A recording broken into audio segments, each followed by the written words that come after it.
Do you find drums fun? Now, I'm not asking, are you a drummer, and in general, do you say, yeah, I play drums, they're great? No, I'm talking about right now specifically.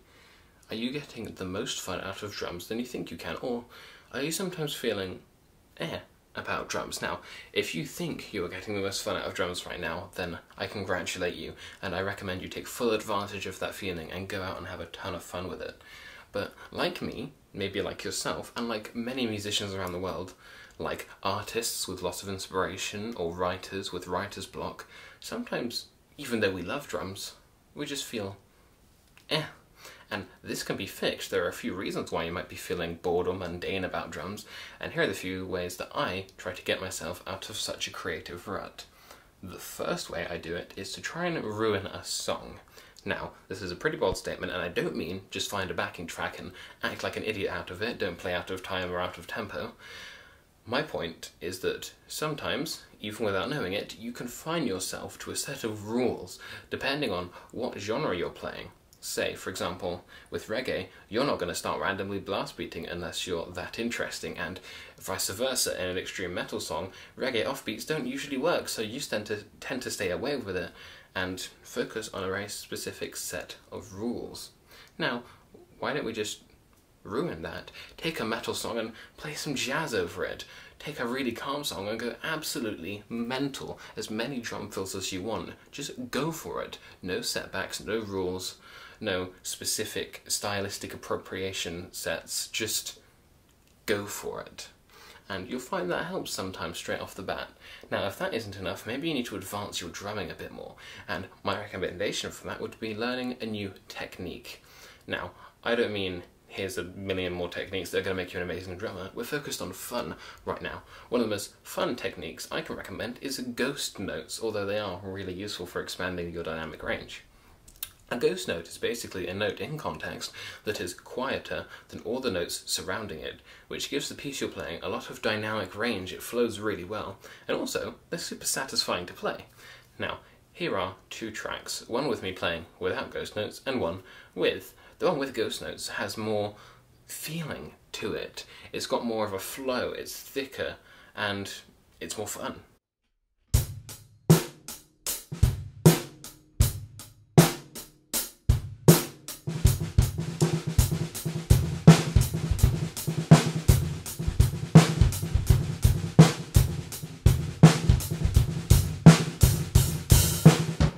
Now, my third pointer would be apply rudiments to the kit. Now, I'm not going to go on a really long talk about how rudiments are the backbone of drums and how here are 25 interesting ways you can articulate your rudiments, because honestly, it won't be that interesting. We're focused on fun, remember? So, here's a really fun way to pick out rudiments and apply them to the kit that A, make you sound like an amazing drummer with very little effort, and B, it's just really fun to play. Now, the way I pick these rudiments out is by saying their names, and if they sound stupid, then that will probably work. Now, paradiddle, ratamaku, paradiddle-diddle. You can't take any of these seriously in most contexts, so why not have fun with them? Now, here's an example of me using a paradiddle and then expanding it around the kit to show how with just one simple rudiment you can expand not only your drum knowledge, but also how much fun you can get out of drums.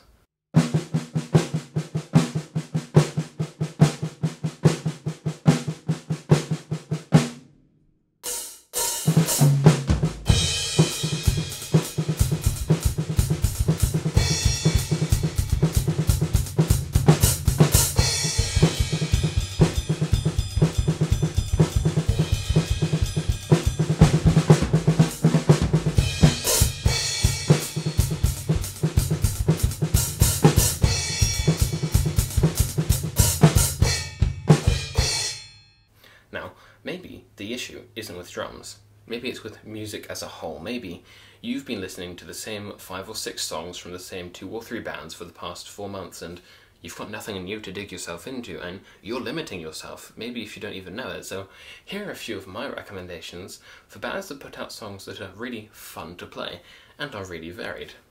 Starting with a band I recently discovered called 12 Foot Ninja. They are, I don't know what to call them really. They start out with metal, add in some samba, some jazz, some lounge music, pop disco. It's crazy, but it's crazy fun, and I do recommend looking into them. The next band I can recommend is the AVISHAI COHEN trio, which I probably butchered the pronunciation of, but it is a New York fusion band. It's a jazz band, instrumental, and they just blow your mind with what they pull off. You think you understand music until you listen to these guys, and it can be really inspiring and confusing trying to figure out how to count along to these songs, and maybe trying to learn that and getting that ingenuity and that interest in music again is what you need. The next recommendation I can make is probably the one which is the most fun. Now, this is a band called SNARKY Puppy, again another New York jazz fusion band focused on the more funky side of things. With a drummer like Lionel Lewis, they are absolutely blisteringly fun to listen to, as well as some really, really complex and fast and amazing drum fills. The grooves are just nasty, they're really tasty, and they get you moving. And playing them as well, seeing other people's joy in listening and dancing along to them, watching the live music videos, it just really inspires you to why you might have started playing music in the first place. So SNARKY Puppy, I definitely recommend. Now, if you want to go extreme, if you already play a lot of pop, maybe some jazz, and you want to delve a bit deeper onto the other end of music, I recommend a band called Gojira. Now, Gojira are an extreme French metal band, and the thing is with them is they're very groovy. It's metal that is in your face, and sure, it feels like you're going to body check an aeroplane into a building when you listen to it, but in a groovy way. Now, Mario Duplantier, again another butchered name for the record, but he's an amazing drummer. He takes really simple grooves and makes them into the most brutal breakdowns you've ever heard, which are accompanied by the best sounding guitars in metal, in my opinion. They're really fun to listen to, super fun to play, and if you're struggling with double pedal technique, I really recommend trying to learn some of their songs because they'll get your brain moving and your feet. Now, if you have any recommendations for bands that have helped you out, please do drop them in the comments. I myself are looking for new bands to play, and maybe there are other people who don't like any of my suggestions, but maybe like one of yours. And let us know, help us out as a community. And finally, the last thing I can recommend is talk to people.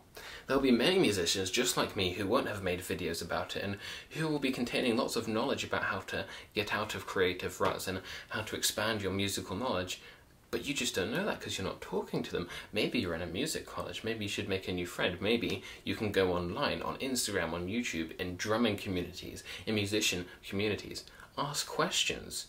Run through scenarios with people, talk about bands you like, get back into the music community as a whole. And from that, I'm sure you'll find plenty of inspiration. I've made many friends purely online through the love of drums, and through them I've been recommended lots of bands, lots of new drummers to check out, and it's really kept me going, especially through quarantine right now. So, in the comments, if you have any recommendations for people looking to make drums for fun, or if you yourself have any more questions, I'll try to answer them. I'm sure many of our helpful community members will as well. And I hope you leave this video with one clear message. Have fun.